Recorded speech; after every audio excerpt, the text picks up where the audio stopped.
नानी को पता चल गया कि मैं उनको किस नज़र से देख रहा हूँ। वो मुझे या तड़पने के लिए थोड़ा और झुक गए। वो नज़र देखे कर मानो मैं सातवें आसमान पर पहुँच गया। ये कहानी कुछ 2 महीने पहले है। मेरे घर में सब कुछ 20 to 25 दिनों के लिए मुंबई गए थे और मैं घर में अकेला था। मेरा हलचल पूछने के लिए मम्मी ने पड़ोस की एक औरत को बोल के गई थी, जिनकी उम्र कुछ 40 to 50 के बीच में होगी। मैं उन्हें नानी कह के बुलाता था। वो एके मुझे खाने पीने के बारे में पूछ के चली जाती थी। एक दिन वो घर पे आए, टैब में एक तौलिया पहन के बैठ गया और वो एके मेरे सामने सोफे पर बैठकर बात करने लगी। बोली, खाना में क्या बनाया है? मैंने कहा, कुछ नहीं, थोड़ा मसाला खाने को मन कर रहा है। नानी बोली, तुझे बोर नहीं लगता? मैंने कहा, हाँ लगता तो है, लेकिन क्या करे, टीवी देख के टाइम पास कर लेता हूँ। तो नानी बोली, लगता है तूने गर्लफ्रेंड नहीं रखा है, ऐसे अकेला घर में बोर हो रहा है। नहीं, तुम्हारे उम्र के लड़के थोड़े सा टाइम मिलते ही क्या क्या कर देते हैं।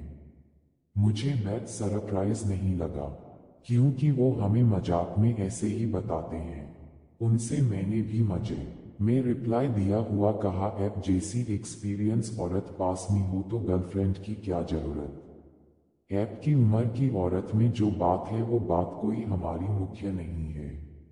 वो थोड़ी ना 20 साल लड़की के साथ आएगा। जो भी हो, ऐप तो एक 18 साल की लड़की से कम नहीं है। ऐप अगर राजी हो जाओ तो रोज मजे करेंगे। ऐसे बोलते बोलते अचानक नानी के खूबसूरती देखा रहा था। मैंने कभी नोटिस नहीं किया था।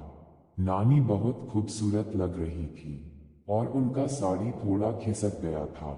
शायद इन्होंने नोटिस नहीं किया था, मेरा नजर उनको ऊपर बैठ चुका था।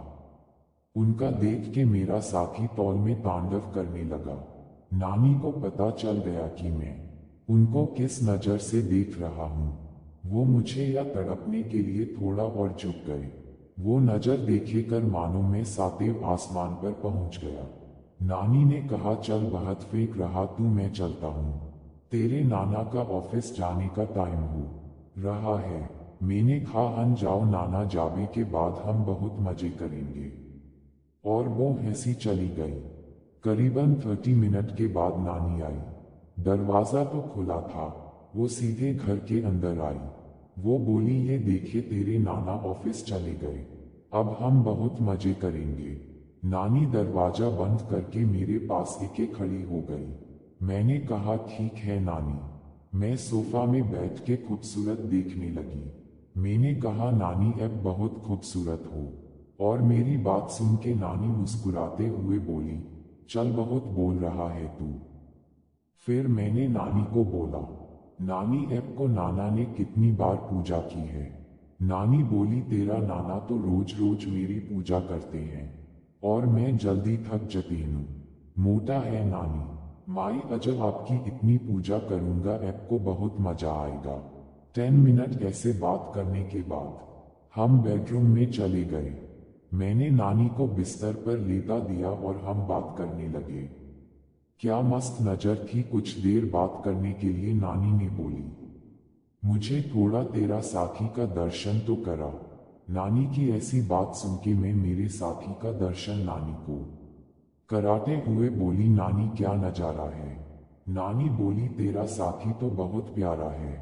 और कुछ देर साथी को देखने के बाद हम दोनों धीरे धीरे सो गए। संको जब मैं उठा तो नानी अपने घर चली गई थी, क्योंकि नाना ऑफिस से आने का टाइम हो गया था। अगले दिन सुबह फिर नानी बोली, काल जो हम दोनों के बीच खूबसूरत समाया बिताया, मैं उसको भूल नहीं सकता हूँ। मैं कहता हूँ, भूलने की क्या जरूरी है, चलो मैं फिर से आपकी अच्छी से पूजा करती हूँ। इस बार नानी नाना ऑफिस जैन के बाद आए थी। फिर हम दोनों रूम माई चले गए और मैंने नानी को उसकी तरह से पूजा की। पूजा करते करते हम दोनों बेड पर लेट गए और बात करने लगे। नानी बोली, सच में तूने खूब पूजा किया मेरा। मैंने कहा, ठीक है, ऐसी ही बात है तो रोज दिन में अजयकरण करना, और जब मेरे घर में सब वापस आएंगे तो मैं तुम्हारे घर चला जाऊंगा। ऐसे बात करते करते मेरा साथी फिर से पूजा करके तैयार हो जाएगा। फिर से मैंने कहा, नहाने का टाइम हो गया है, चलो मिलके नहाते हैं। तो हम दोनों बाथरूम चले गए। मैंने शावर चला दिया। मैंने कहा, नाना अब्बा का पूजा जैसे करते हैं मुझे भी ऐसे पूजा करना है। नानी बोली, क्या बताऊं मैं तुम्हें, तेरा नाना तो मुझे बहुत प्यार करते हैं। मैं भी नानी की खूबसूरती का दीवाना हो चुका था।